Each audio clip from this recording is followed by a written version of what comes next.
quels seront les prochains développements de ce grand conflit qui oppose le bien et le mal et comment y serons-nous personnellement impliqués?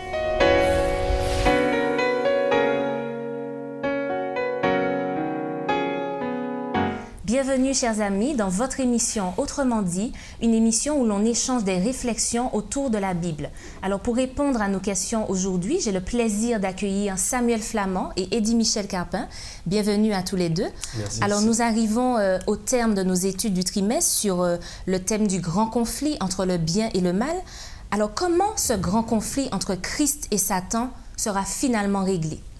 Alors, lorsque nous étudions le texte biblique et particulièrement le livre de l'Apocalypse, nous découvrons que le Christ sera le grand vainqueur et Satan, avec la mort et tout son cortège, la souffrance et tout le reste, eh bien tout cela sera détruit à tout jamais. Et donc, je crois que le livre de l'Apocalypse représente en fait le point culminant et nous présente le point culminant de ce grand conflit jusqu'à l'anéantissement total du mal. Et il propose justement derrière tout le projet que Dieu a mis en œuvre pour tous ceux qui justement croient en lui, tous ceux qui espèrent en lui, tous ceux qui lui font confiance.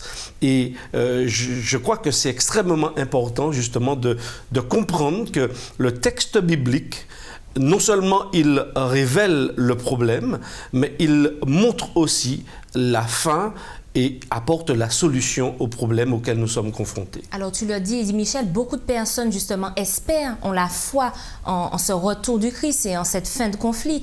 Mais ce conflit tarde à se résoudre, j'ai envie de dire. Le Christ tarde à venir. Non, il ne tarde pas. Et les temps de Dieu ne sont pas les nôtres. Le temps de Dieu n'est pas le nôtre. Moi, ce que j'ai trouvé d'intéressant quand on regarde tout ce trimestre et toutes les études, c'est qu'on part de la rébellion, la Genèse, et on arrive aujourd'hui à la rédemption qui va se traduire par, comment dirais-je, la traduction concrète de la promesse qui a été faite dans Genèse 3, le verset 15. Donc là, dans cette étude, nous aurons en fait la fin de toute chose et le bonheur qui est attaché pour ceux qui auront suivi le Maître, qui auront suivi Jésus et son enseignement, et puis bien sûr la mort éternelle pour ceux qui auront choisi une autre voie. Donc en fait, ce qu'il y a d'intéressant, c'est de voir qu'il y a une fin pour la maladie, pour la mort, pour la souffrance. Donc, il y a un happy end à toute cette histoire. Et oui, voilà. Et c'est ce qui m'interpelle et c'est ce que je souligne dans cette étude. Alors, dans ce grand conflit qu'on a dressé tout au long du trimestre, où en sommes-nous? Est-ce qu'on a une indication un petit peu de notre temps actuellement? Où en sommes-nous dans ce conflit? On veut toujours savoir un petit peu par rapport à l'histoire de Dieu, où est-ce qu'on se situe. On a eu l'occasion d'aborder la question des 7 églises. Alors, pour répondre à cette question, il faut aller peut-être un peu plus loin. On a compris que non seulement ces églises concernaient des époques données, des situations et des églises, des communautés données, mais représentaient également une histoire du christianisme, d'une certaine manière. Mais lorsqu'on lit le livre du prophète Daniel également, on a quelques éléments également de réponse, parce qu'effectivement, Dieu a un projet. Samuel l'a dit, on parle du livre de la Genèse, on est dans un conflit, on voit comment ce conflit va se développer au niveau des êtres humains, on voit toute la cascade justement de problèmes qu'il y a eu à partir de cela, et la Bible nous dit qu'il y a un jour, Dieu a réservé un temps où il va régler toutes choses. Alors quand? On a envie de savoir quand. Alors le quand appartient à Dieu. Mais Dieu nous donne un certain nombre d'éléments, même concernant les prophéties, parce que les choses vont en s'amplifiant. Et si nous observons simplement autour de nous, nous écoutons les informations, même les scientifiques développent certaines théories, parce qu'effectivement, on observe que la Terre elle-même, les ressources terrestres, arrivent maintenant à leur terme, à leur épuisement. Donc l'homme est en train de se poser des questions et il arrive même à dater aujourd'hui la fin d'un certain nombre de ressources. Et il se dit, mais tiens, dans 50, dans 60, dans 70 ans, dans 100 ans, peut-être très certainement sur la planète Terre, il n'y aura plus de vie. Si on s'arrête simplement à ces données que les hommes simplement arrivent à produire par rapport à leur analyse, lorsqu'on étudie le texte biblique, on voit bien qu'il y a un début et il y a une fin. Alors la Bible ne nous dit pas la date, ne nous donne pas de date, mais elle nous donne des indicateurs pour nous permettre de sentir, de pressentir. Et je crois qu'effectivement, tous ces éléments doivent en quelque part nous alerter. Il y a une population sur la planète Terre, il y a peu de personnes qui ont les ressources, qui ont les moyens. Donc ça fait partie des signes que la Bible donne sur la fin des temps. Il y a les signes dont on a parlé, qui sont religieux, c'est-à-dire qu'effectivement, d'une certaine partie du monde, eh bien, on parle de certaines libertés religieuses. Dans d'autres, au contraire, c'est la violence. Au contraire, on tue des hommes à cause de leur foi, leur engagement. On voit bien que même la planète soupire après une délivrance, soupire après autre chose. Donc, simplement, en observant ces différents éléments, nous pouvons avoir sentir quand même que la Terre, eh bien, ne va pas durer pendant 150, pendant 1000, pendant 3000 ans encore. Nous comprenons qu'effectivement, dans le projet de Dieu, Christ est venu à un temps marqué, après un peu plus peut-être, mais environ 4000 ans. Derrière, le salut est offert parce que Dieu veut que le maximum d'hommes, de femmes puissent entendre, puissent au moins être interpellés par rapport à son amour et à ce désir qu'il a de sauver l'homme et de lui proposer quelque chose, une vie extraordinaire. Eh bien, je crois que par les médias que nous mettons en place, par ces moyens, eh bien, de plus en plus de personnes dans les coins reculés de la planète, eh bien, arrivent à entendre ce message. Eh bien, je crois que ça contribue également justement à la diffusion et à la proximité aussi du retour du Christ. Tout à fait. Alors, quand Christ reviendra, puisque tu parles de fin des temps, mais peut-être que ce n'est pas si imminent que ça, peut-être que nous serons déjà morts. Alors, qu'adviendra-t-il justement des personnes qui seront mortes au retour du Christ? Alors, on ne sait pas si Christ reviendra demain, après-demain, dans 1000 ans, dans 100 ans, mais Eddie Michel a très clairement, effectivement, souligné le fait que, enfin, c'est une évidence, on est plus proche aujourd'hui de son retour qu'hier.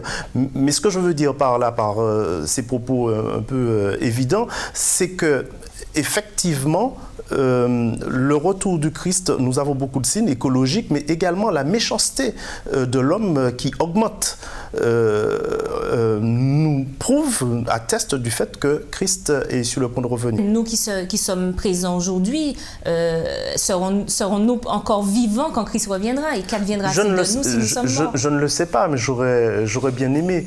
Mais une chose est certaine, c'est que la Bible nous donne, dans le texte d'Apocalypse, mais également dans un Thessaloniciens, nous donne des indications sur la manière dont ça va se passer.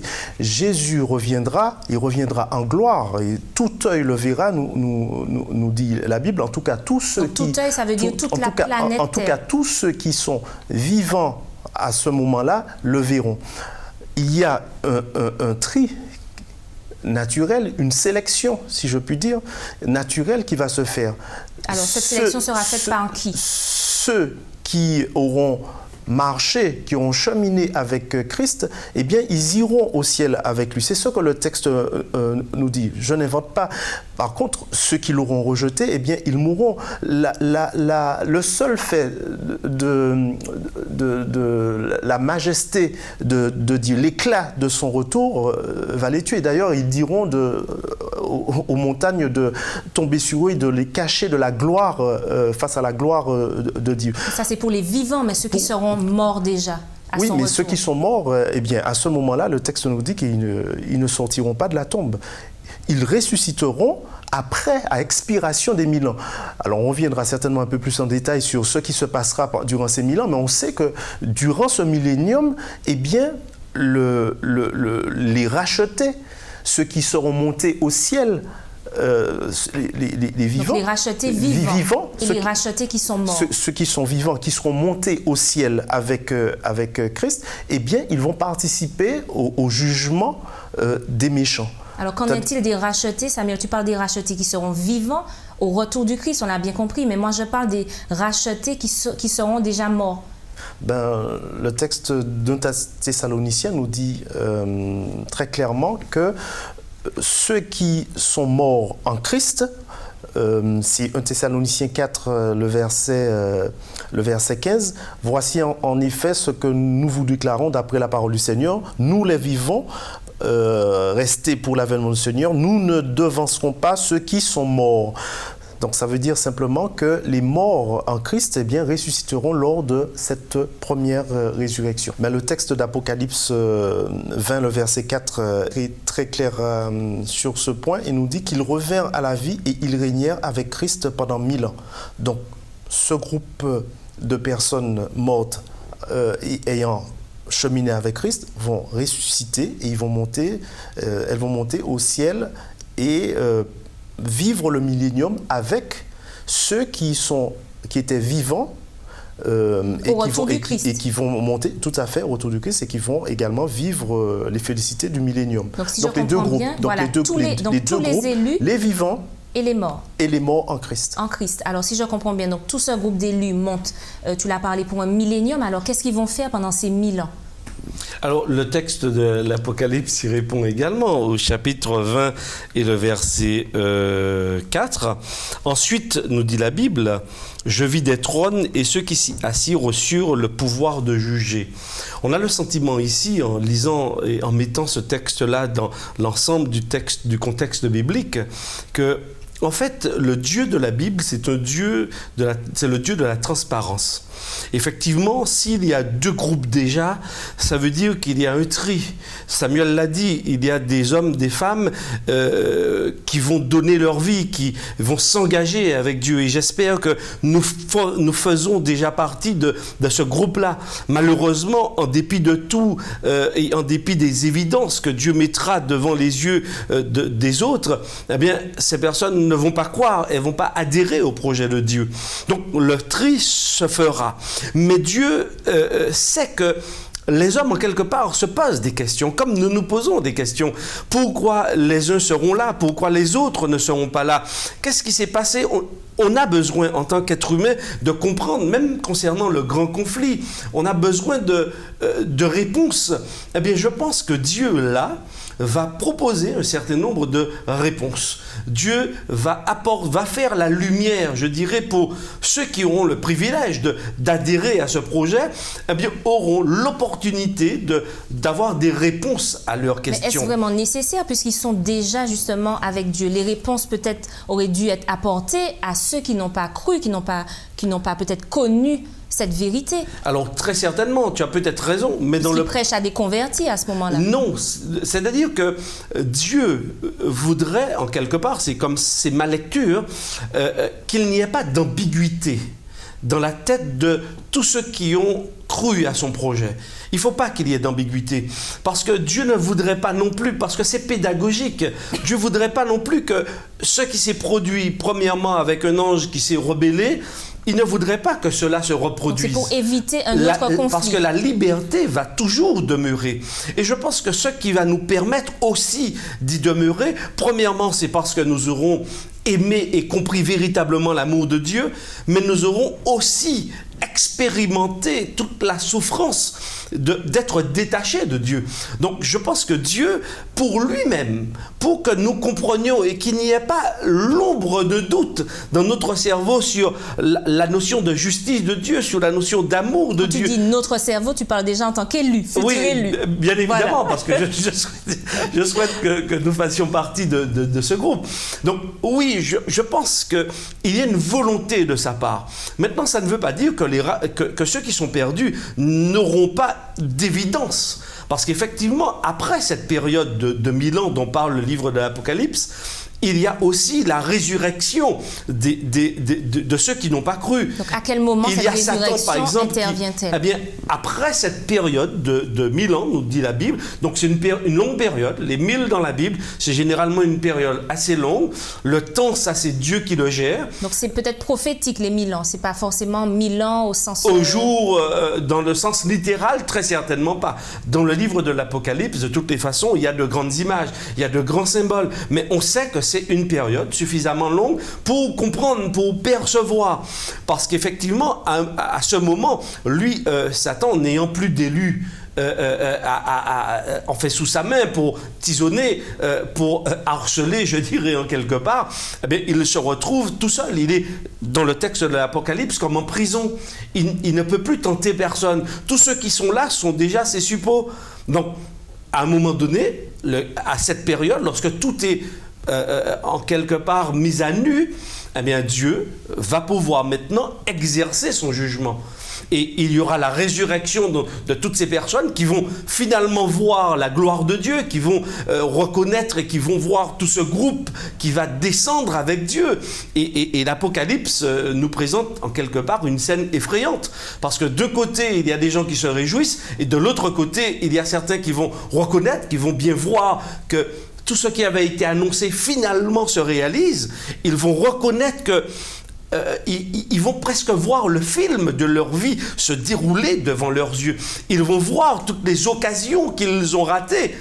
Alors à ce moment-là, peut-être seront-ils convertis? Peut-être qu'à ce moment-là, quand ils verront Christ revenir, ils vont enfin avoir une preuve tangible que tout cela était vrai. Est-ce trop tard pour ces personnes? Le temps de probation, c'est sur terre, quand Christ était au ciel, à la droite de Dieu, quand il y avait des appels à la repentance réitérés que ces personnes-là ont entendu, parce que la Bible nous dit que la bonne nouvelle du royaume sera prêchée dans toutes les nations, à tout peuple. Donc, en fait, aussi bien les justes, les rachetés que les méchants, à un moment donné, a fortiori pour les rachetés, mais pour les méchants, on pourrait se poser la question, mais est-ce qu'il n'y en a pas quelques-uns qui n'ont peut-être pas connu exactement. et qui, en fait, on peut comprendre qu'ils soient parmi le groupe des méchants.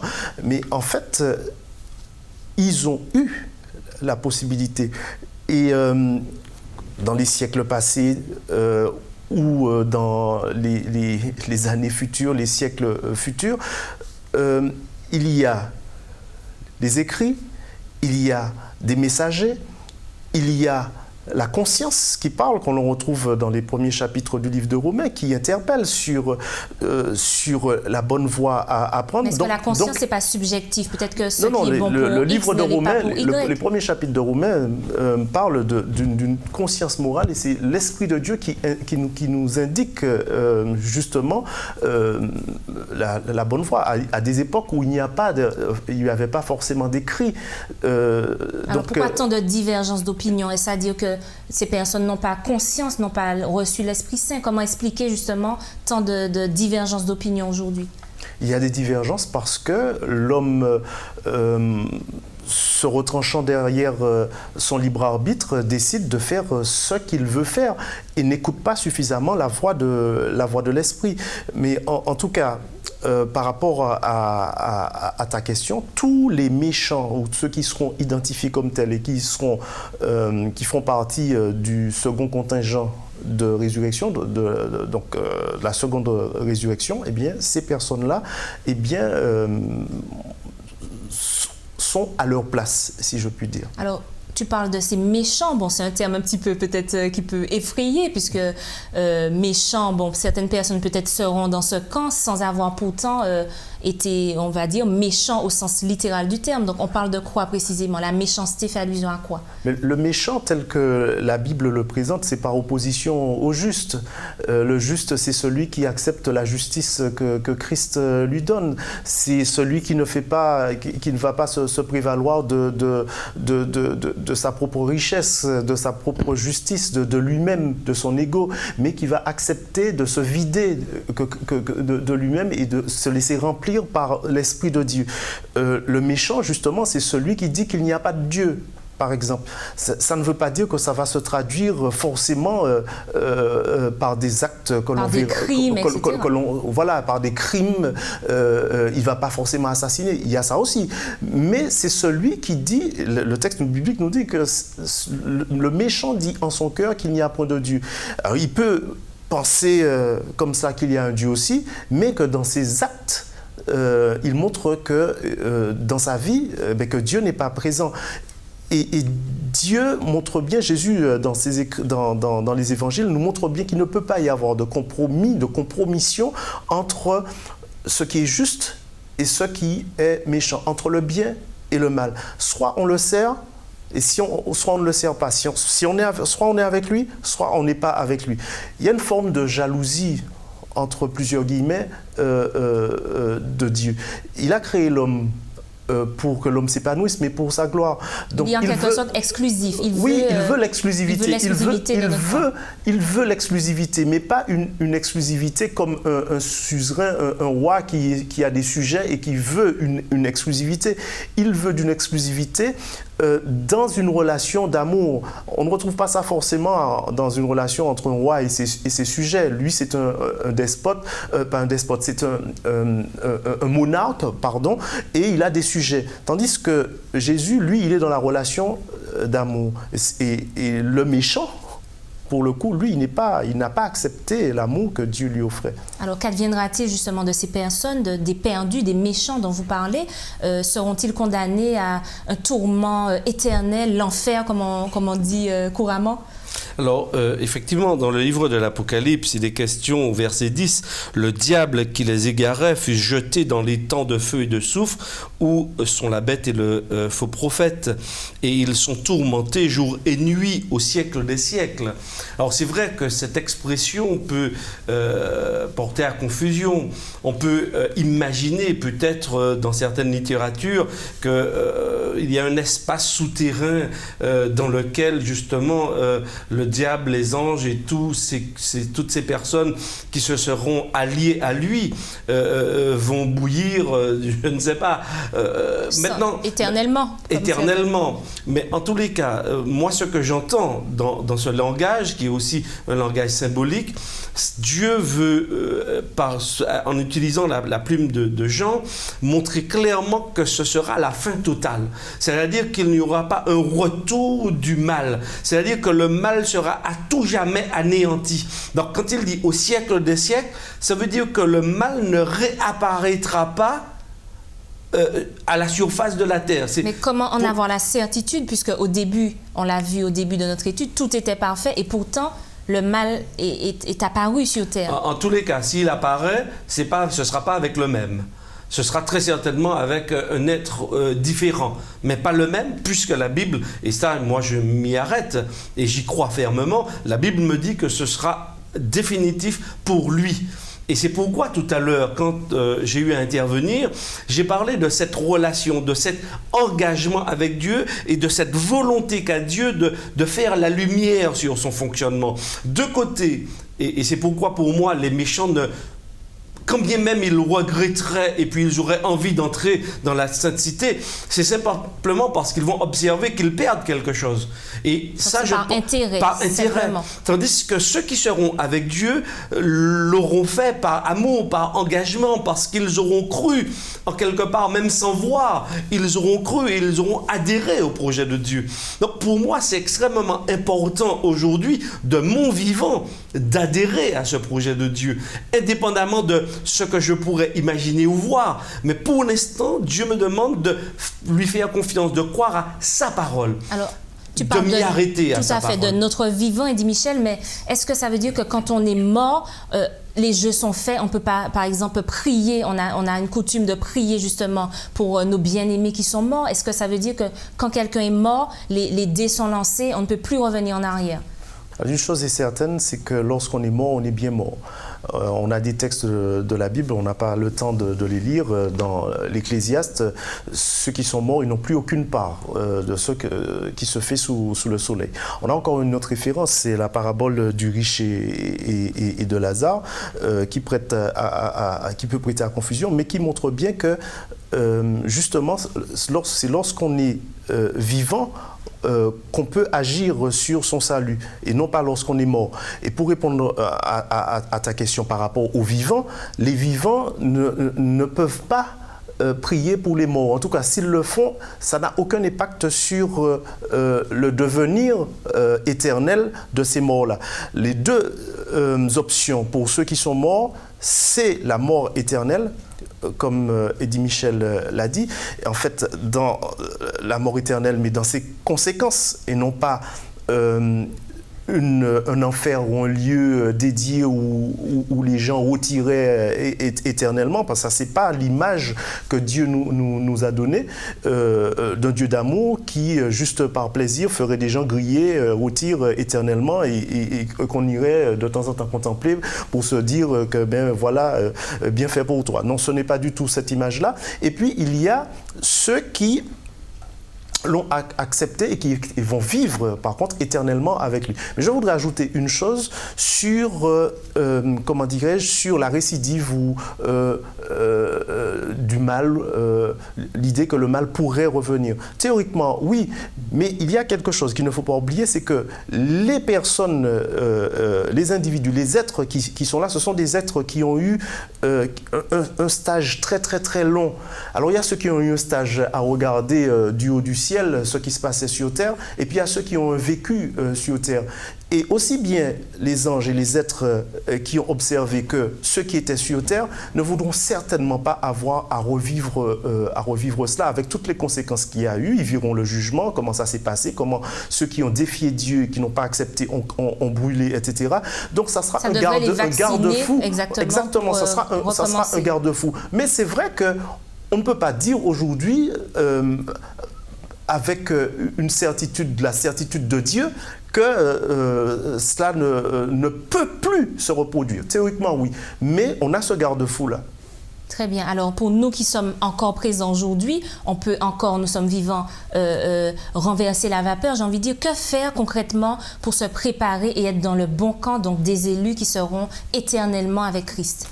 De mon point de vue, il est important de faire confiance à Dieu.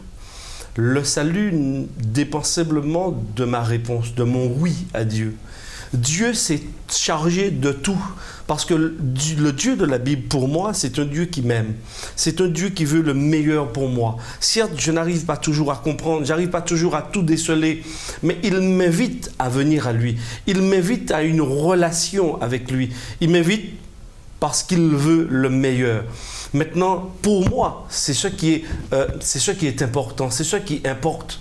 Et donc, les faiblesses qui sont les nôtres, le Seigneur s'en charge.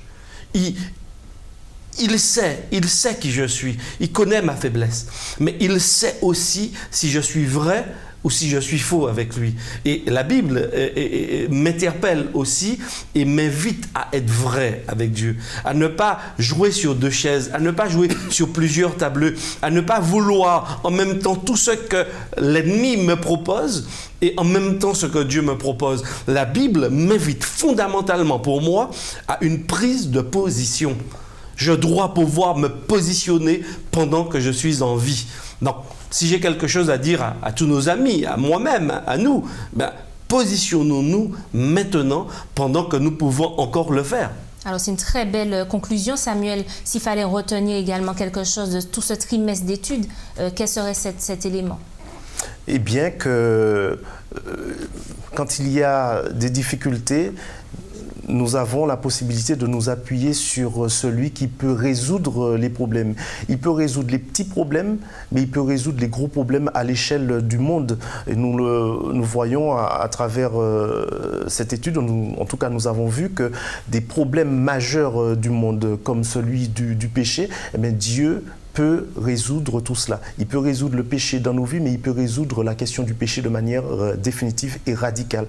Et donc, il faut que nous nous accrochions à lui, que nous nous approchions et que nous nous accrochions à lui, parce que lui seul peut faire disparaître ce qui est mauvais et nous permettre de vivre éternellement avec lui dans des âges éternels. Merci en tout cas pour cet échange, Samuel et Eddie Michel. Merci à vous de nous avoir suivis tout au long de ce trimestre. Rendez-vous la semaine prochaine.